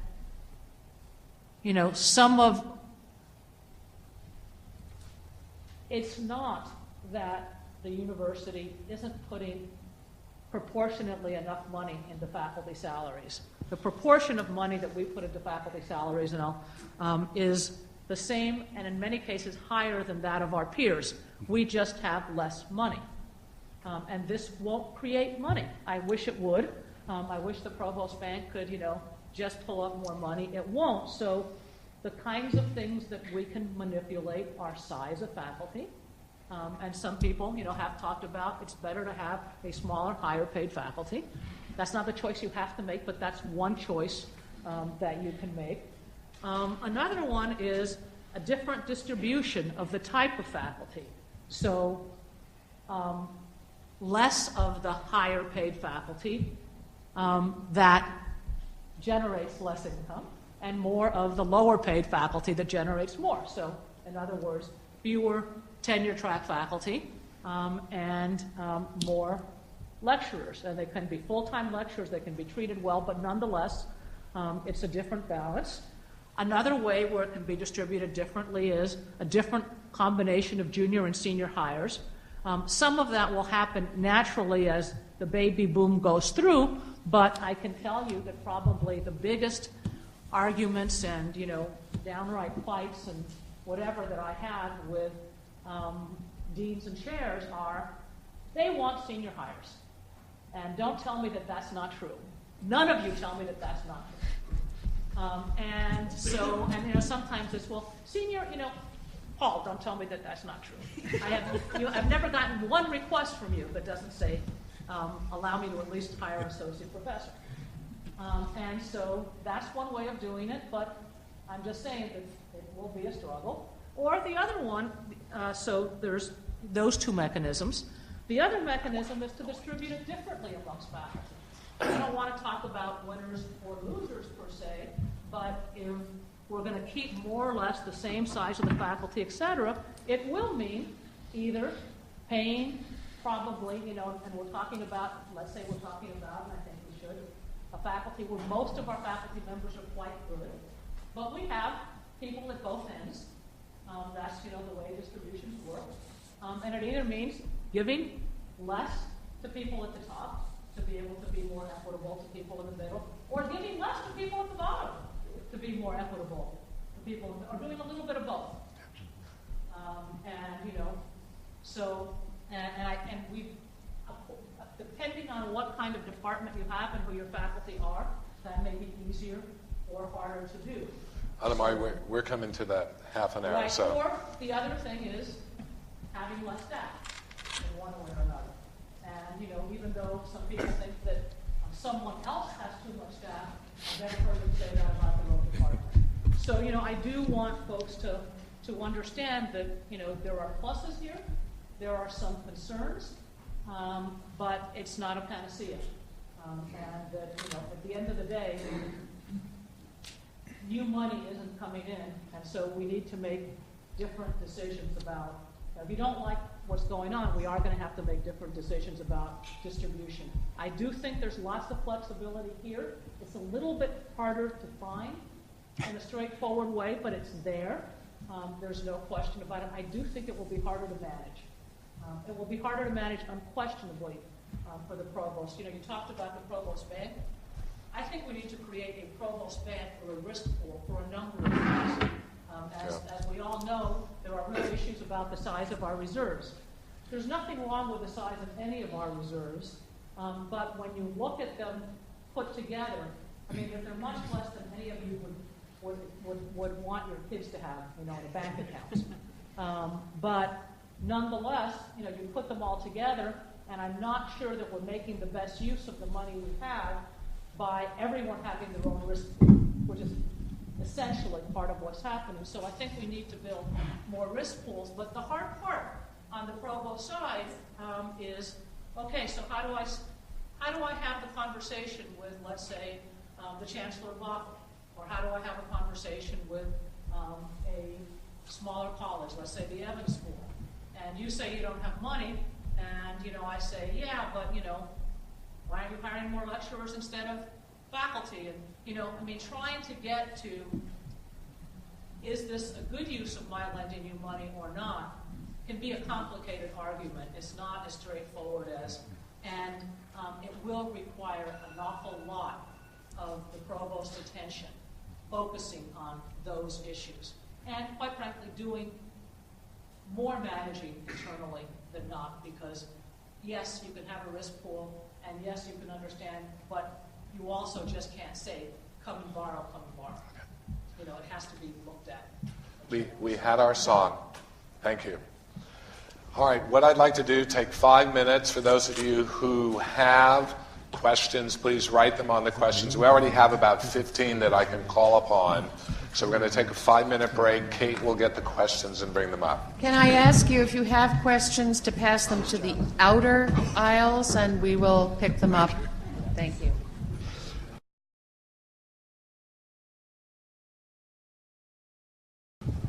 So this is the second portion of the program, and we're going to try to answer as many of your questions as we can. We are better prepared to answer the ones that came in advance to the Senate website, and Professor Dobel has those in hand. We have lost our provost. No, don't. Oh, my God. Some regions would like to speak to the provost, and she had to leave. We can ponder what they might be talking about. So we won't have her expertise, but we do have other people here who may be able to help the panel with some of the questions. I'm going to exercise my chair's privilege to say some of the questions that come in are quite hyper-technical about exactly how the legislation is going to work, and we're going to try to answer those in writing on the faculty website rather than get into the nits and dits right here. So we're going to try to keep the questions up at a pretty high policy kind of level, I think, given the limited time. This program is supposed to end at 5, and I have an appointment at the law school at 5:30, so I'm going to be out of here. I don't know about the rest of you. Thanks. I will too. Okay. When I ask these questions, it'll be to our committee, but also to our guests, including you, Jack, because I think that there's going to be a number of issues that will come up. The first is, how does the capital campaign fit into this? Is the university making a deliberate effort to bring in new money that would be dedicated just to salaries? I think we can answer on behalf of the provost and say absolutely. They won't. Just no. I can't.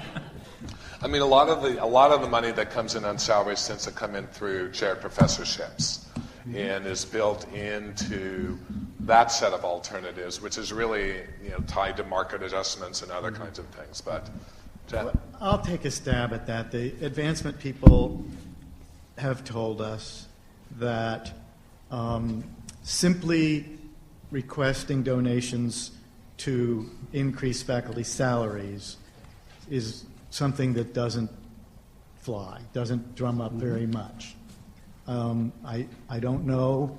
I'm not in a position to judge how true that is, but that's what they tell us. On the other hand, the kinds of things that do generate donations, such as scholarships, endowed chairs, various other things, all potentially could enable us to transfer some funds out of, for example, scholarships, which would then be freed up for other purposes. So in general, the more donations that come in, the more money we have. But apparently just raising money for faculty salaries isn't very effective. Paul? Yeah, just a related comment. I've never worked at a private school, but I've explored with some elite private institutions on our East Coast in the city of, or in the state of Massachusetts. You can think of some of them, one in the Ivy League and one not in the Ivy League, very technically oriented, and talk to them about how they pay their faculty. And of course, they don't have a state budget. They have tuition revenue and they have endowment revenue. And there are, at some of these institutions, faculty members who hold endowed positions actually get not a penny for their research. I'm not advocating for that, but making the point that those endowments are used to pay faculty salaries, core salaries. And so that is a source, it is the reality that our institution is more and more private-like, whether we like it or not. And in the long term, I think this is my gazing into the crystal ball, it is probably the case that we're going to be drawing on endowments to pay core salaries. There is even an example on the East Coast of an institution, a major institution that went to court in order to change the way they were allowed to use endowments so that they would not default.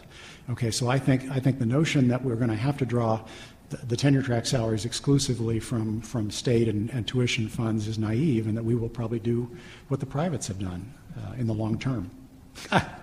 Hank says no. I'm talking about a place that has an endowment larger than most national budgets and those kinds of things. Just to add something that goes into the mix, in some of those places in that same city, at least in our areas and in Ed's areas, there's an immense amount of faculty salary generated through programs, extended programs, executive programs. There's a very entrepreneurial approach to the extension of education, and they themselves have then prevented or generated new revenue streams that have addressed some of those kinds of issues. But all of this may be part of what the provost was hinting at. If we're going to get new funds, we're just going to have to be much more creative about doing it, period, whether we stay with our existing system or go with the proposed system. All right, these are related questions, and I think one is, why cannot colleges or schools be permitted to opt out of the program? Why isn't this a reasonable option for a school to take and then pursue its own strategy, especially if it's working right now? And well, again, I can comment because I was at the table, and the committees that worked on this discussed this very thing. There were some of us at the table who said, why not, something like that? And I think our provost early on in those conversations, I hope it's not speaking out of turn, to say our provost said we are one university. These weren't her exact words, but we're one university and we need one salary system. And I guess, although clearly there's disagreement on the panel about this, I feel that there is sufficient flexibility built into what was written that the implementation of this system could end up looking a lot like the current system for units that wanted to do that wanted to downplay the role of the tier advancements and more aggressively use the variable adjustment, which has analogy in our additional merit component. Ed, and then, okay. You know, we proposed this opt-out to Jack Lee in April, and if this is not going to change the allocation of funds across units, I guess I just don't see, you know, this one university, we have different rules for all kinds of things. We have different sources of revenue. We have a lot of units have without tenure faculty, with tenure faculty, a lot of special programs, no special programs. And the idea that because we have one university, we can't accommodate differences across units just seems to me a serious problem. And this is actually an extension of that. This was from a colleague who talked about the California system and said that in the California system, they have a number of schools have essentially customized the STEP system. So not only do they work off of their own individual bases, which I believe is what we are proposing, you start with your school base and then move up, or department base, but that there's been a level of customization where the steps are linked to that school's particular perception of its market and what's required. And he wanted to know whether this level of customization was possible. I mean, it's kind of an extension of your point of whether this. Yeah. Yeah. So not mentioned among the other improvements that we believe we've made in the proposal over the UC system. The UC system was set up with very specific salaries that the assistant prof 3 was to be paid $60,293. And that clearly might work in one department, maybe, in the UC system. And so they then ended up, and I don't understand all the details of this, but they ended up with everybody in the institution off step somewhere or the other to try and match their market. So we in the end said, no, we're not going to establish any specific salary associated with any step, that the percentage raises is what will distinguish steps one to the next, and that units will hire faculty at whatever rate they hire them and assign them an initial title, associate level 2, and from there forward it's a percentage raise that's involved, not some sort of table of salary levels. So I think I might be addressing the concern that person voiced. Bruce, do you want to address that issue, or whether? Yeah, just to say that I think the model does have a number of degrees of freedom that could be utilized. To the extent, however, that there's too many differences by units or college, I think that we lose some leverage in appealing for funding. So I think we should exercise some degrees of freedom, but if we take it too far, I think we lose some of our leverage with external sources of funding like the state. I'm not on the ask end of that, but that right. Makes some sense to me intuitively. Okay. Does anyone else want to respond? I thought it was a good question. I think this issue of potential customization is one of the answers, potentially, that this solution that might be implicit in this. If it's not, then I think Ed's ongoing point about is this a one-size-fits-all that doesn't have adaptive capacity is really important. Susan, do you have a point you want to make? Well, I think we sometimes use these terms, the concept of one-size-fits-all. I don't think that's this proposed salary policy. Okay. It's not that inflexible, so it's on a continuum. So I'm again, having sat through all the policy meetings to date, very strongly in favor of not having an opt-out, but rather incorporating the flexibility and being able to do that even after it's been implemented. We will see down the road what are the unexpected consequences, and to have the flexibility to address that as we move forward. Any last comments before I move to the next? Yeah. I'm going to venture out into territory that's probably unwelcome, but I think one of the questions for me is what holds this community together as an institution. And I'm not really sure that I know anymore, because we are all living in such completely different realities. A lot of institutions like ours have gone through what we call decoupling phases, where they uncouple one from the other, and we move. That's the logic of ABB, is that each part of the institution would be entirely separate from the other parts of the institution and run itself. We would rent out the central facilities, and then all we would have in common is the central landlord. It would look a lot like Kerr's idea about the parking lot that holds us together. But I think in general, it's we have reached a point where it's hard for me to see the commonalities, and we have a central code and we have a central set of relationships and we participate in governance, but we've created such vastly different conditions that it's kind of, I mean, maybe we are begging the question of what holds us together. This is a question, I think it's in asking for a clarification, and it makes sense to me, and that is the salary policy seems to assume that the faculty will be doing the adjudication of the tiers, that the tiers will be set up, and then the decision about the faculty, the decision about it, whether you get what you get at the tier is done by a faculty committee. And I think this is asking for clarification. What does the tier adjudication look like? Adjudication is the wrong word. The decision, when you come up at your tier, who makes the decision about the allocation or the decision on your raise? Go ahead, Jack. No, Jack, you please, you. Go ahead.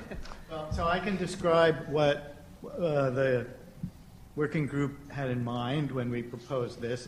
Joe may need to correct me because he's working on the actual code that will implement this, but the process that we envisioned starts with an annual activity report from each faculty member, as in the current code, because when somebody's going to decide who should go up for an early tier advancement, that has to be based on some evidence. That evidence comes from the annual activity report. Then, every year for assistant professors, every 2 years for associates, and at least every 4 years for full professors, there will be a faculty chair conference. Either the chair or the faculty member can initiate that sooner. In that conference, it's a planning conference. It's meant to discuss the faculty members' records and goals and accomplishments, and to talk about when is the likely time for the next tier advancement. So after that conference, if the chair or the individual faculty member thinks this is a good time for a tier advancement, it would then go to the faculty. The code doesn't stipulate this, but it allows, and I think most departments would, create a committee to evaluate the complete record of the faculty member and decide if this is the right time for a tier advancement. They would then make a recommendation, either this is the right time or not, or maybe it's time to consider them for promotion, or maybe in extreme cases this person's not performing satisfactorily. That recommendation, presumably for 25 to 30% of the faculty in any given year, those recommendations go to the full department for a vote. Now, the voting on assistant professors will be done by everybody of superior rank, for associate professors for everybody of superior rank, but for professors, it'll be done by all professors. So we didn't want to try to have only the professor 4s vote on the professor 3s or anything like that. So all the professors vote on the tier advancements of all professors. Does anyone want to add to that? I think that provides, at least what I thought was, this was a clarifying question about that. Here's an issue that, one of the issues we didn't talk about when we talked about our mission and we broke it down. One of the dimensions of our mission is diversity. And one of the potential implications that we didn't discuss, that we can now discuss thanks to this question, is what, if anything, does this proposal do around issues of diversity? And this particular person noticed, or said, I noticed that there, in the committee itself, the female-dominated professional fields, such as social work, education, and nursing, were not represented. So there's kind of two sides. Whether this issue was, in fact, adequately integrated into the deliberations, and whether there is a perception of this policy impacting diversity in a positive or negative way. I'm going to start with you, Paul, and then I'm going to Dan. We know it doesn't solve the problem because our provost just told us that Berkeley, which has operated under such a system, just filed a report that I haven't read that says that they've got an equity issue along gender lines. So we know it's not a solution. But Susan commented, I think, in the course of this that I actually haven't seen the data. I don't know hard data, but if males or majority individual, There it is.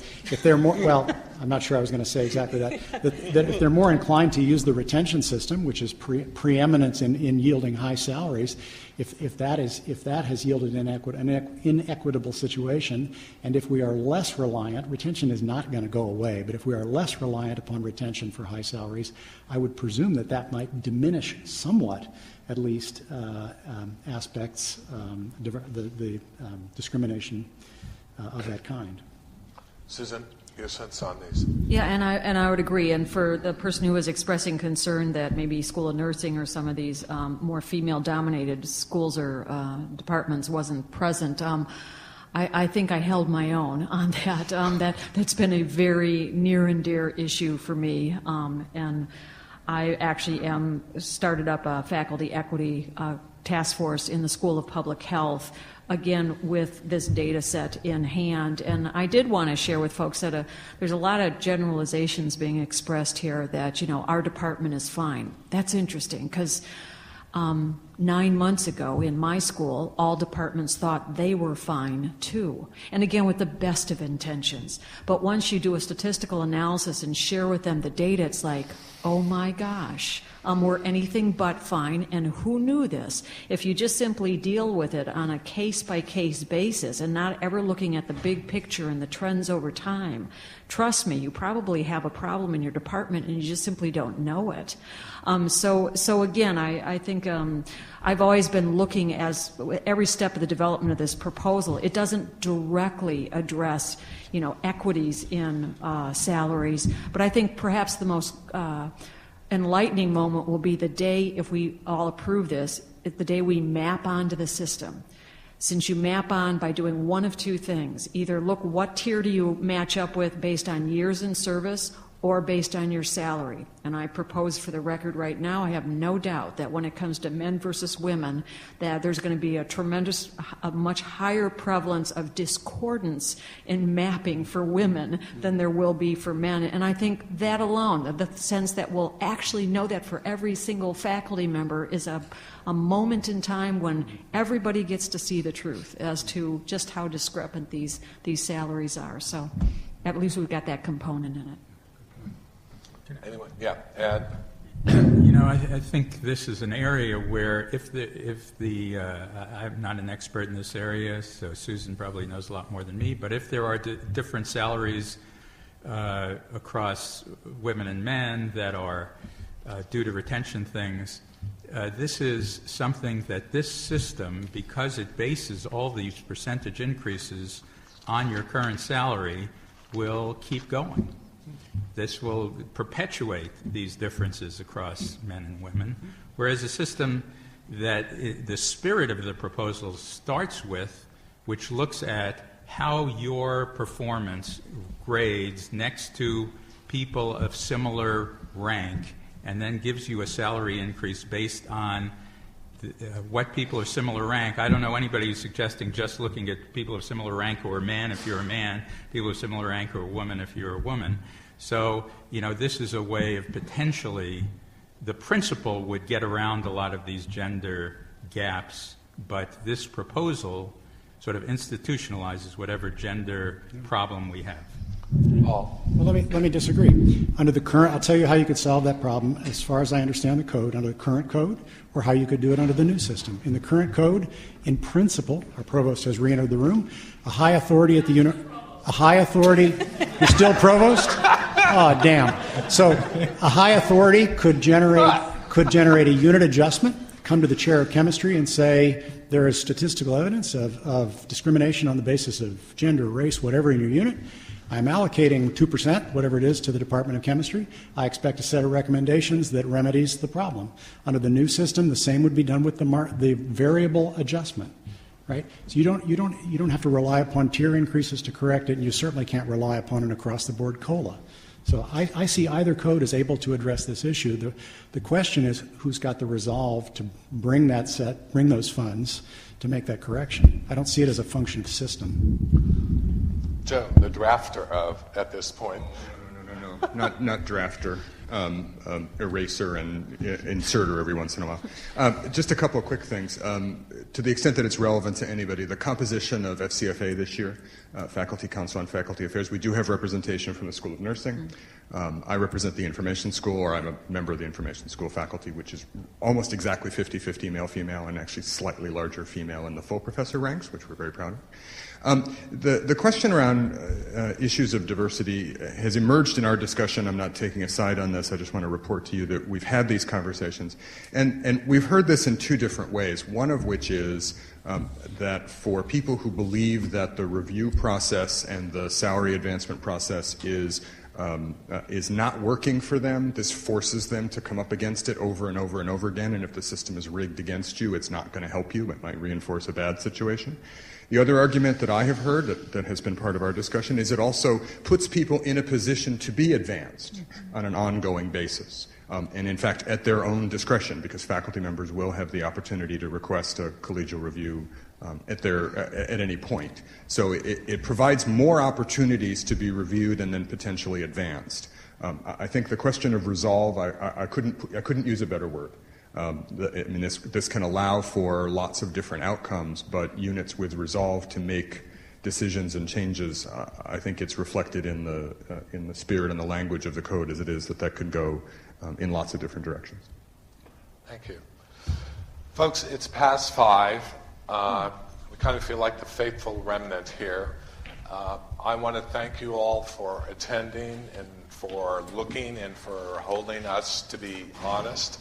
I want to thank the panel members for their candor and their respect and the quality of deliberation. I think this was a chance to show how we do this, and I think we did, I hope. I want to thank our honored guests, and I want to thank the provost for her candor and her humor on this.